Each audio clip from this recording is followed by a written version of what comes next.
Bom dia, querida classe. Que bom estar aqui hoje, trazer o estudo da Palavra de Deus. Hoje eu fui convocada para poder ensinar Hebreus 2. Quando a gente ensina, a gente aprende. E aprendi bastante, viu, pelos estudos realizados. E eu quero, assim, dizer que é uma alegria poder estar com vocês, poder estar com essa classe, a classe Débora, essa classe que tem sido fiel nos estudos todo domingo. Eu quero iniciar fazendo uma pergunta, duas perguntas para você. Você conhece alguém que se afastou da fé e não voltou mais? Você conhece alguém?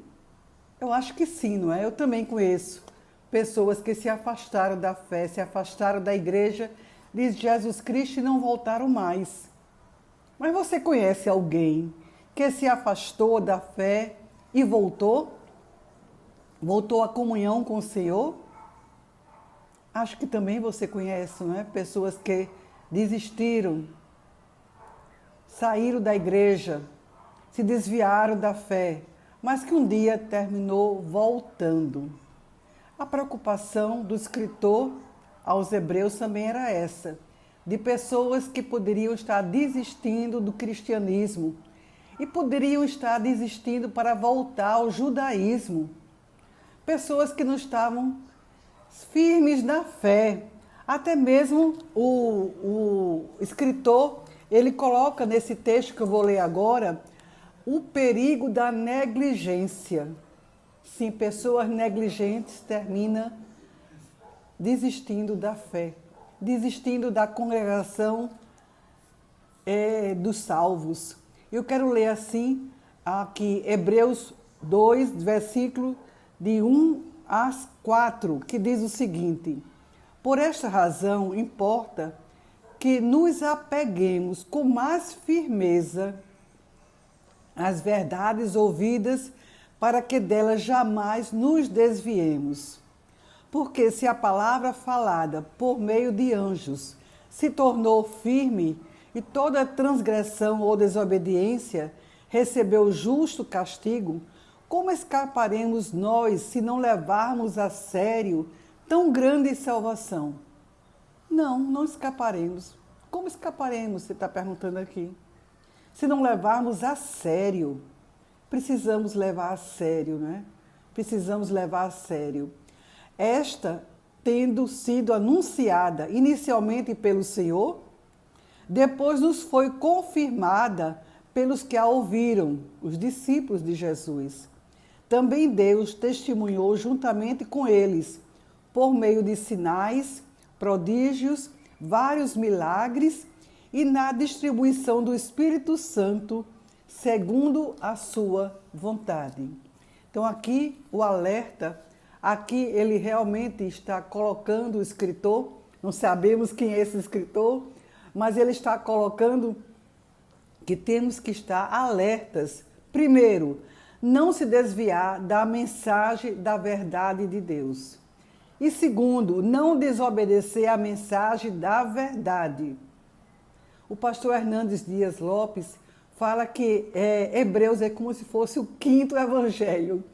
Existem 4 evangelhos daqueles que viveram com Jesus. E esse quinto evangelho seria assim, que nós vivemos hoje com Jesus na glória. Que evangelho é este? É um evangelho que testemunha sobre as verdades de Jesus Cristo.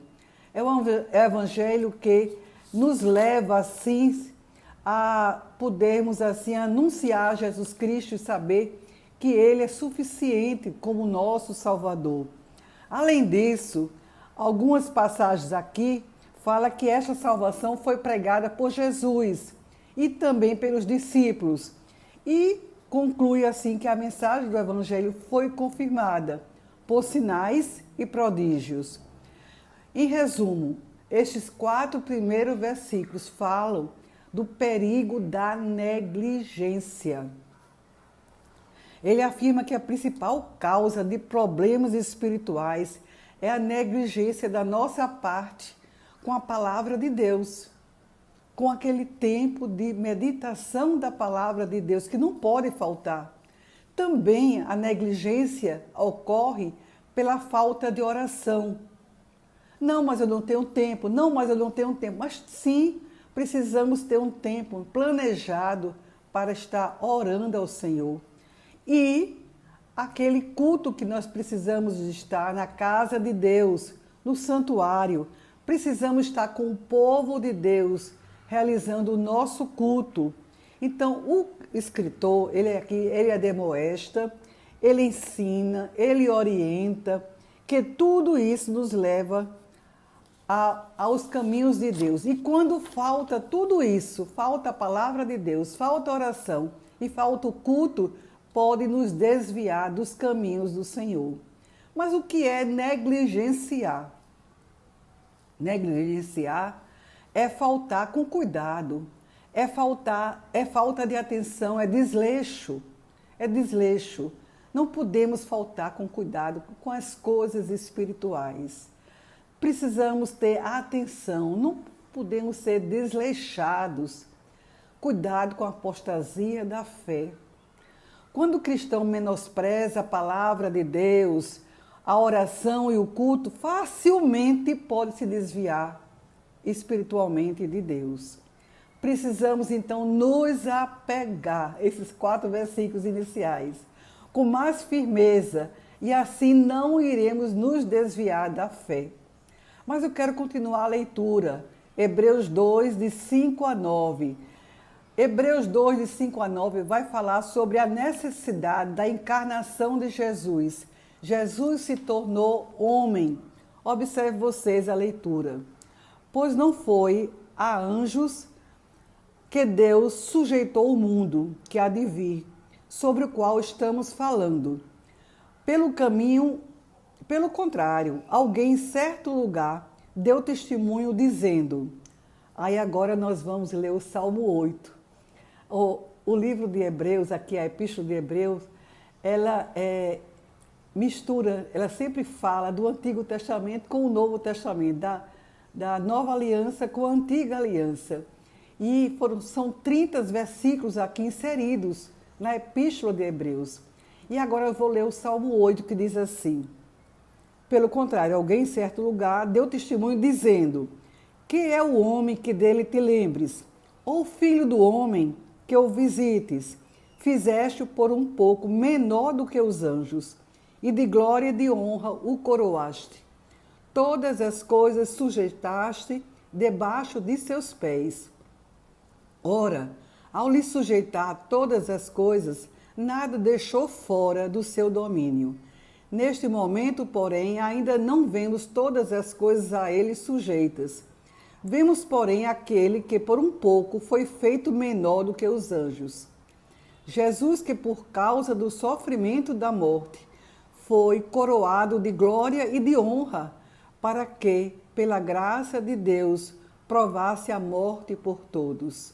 Observe vocês que o escritor, ele cita aqui o Salmo 8, quando Deus criou o primeiro homem, que o salmista ele vai relatar e vai enfatizar, e criou a primeira mulher, e lhe deu domínio sobre toda a criação.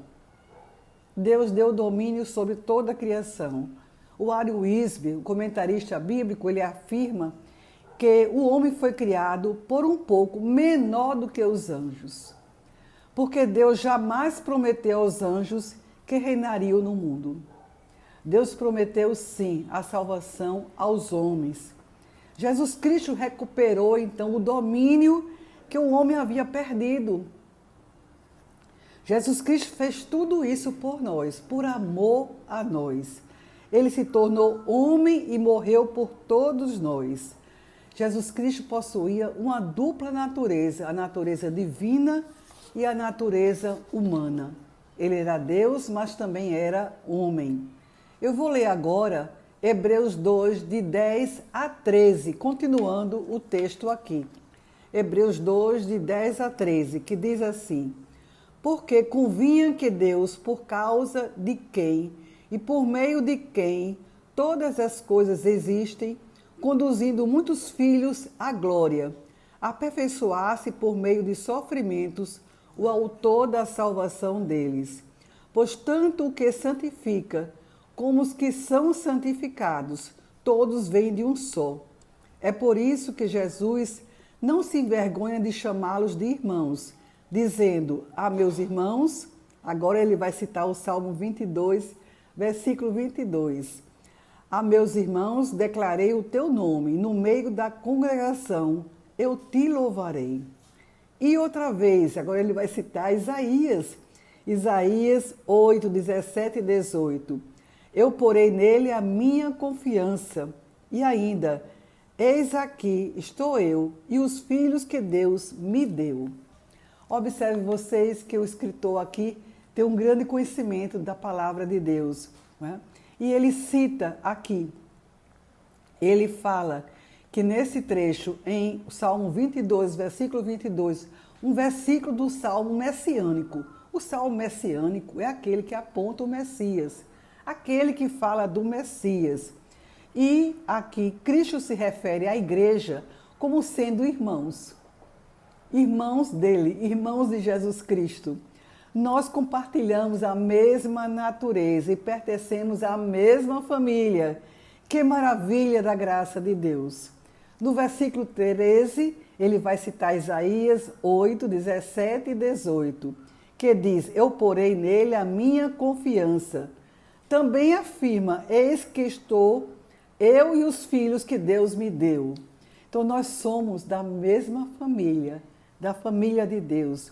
Nós somos irmãos e também somos filhos, só pela graça de Deus, que Deus realmente nos concede essa graça para sermos da mesma família e para sermos libertos do pecado e para ter essa convivência harmoniosa entre nós e com o nosso Senhor Jesus Cristo. Que bom poder estar aqui, que bom ter esse meio de comunicação para que a nossa classe, a classe Débora, não fique dispersa, mas que possamos estudar da palavra, nós possamos, pelo menos uma vez por semana, não é, nos dedicar ao estudo da palavra de Deus. Eu vou continuar o texto terminando os últimos versículos no próximo momento. Vocês me aguardem. Um abraço.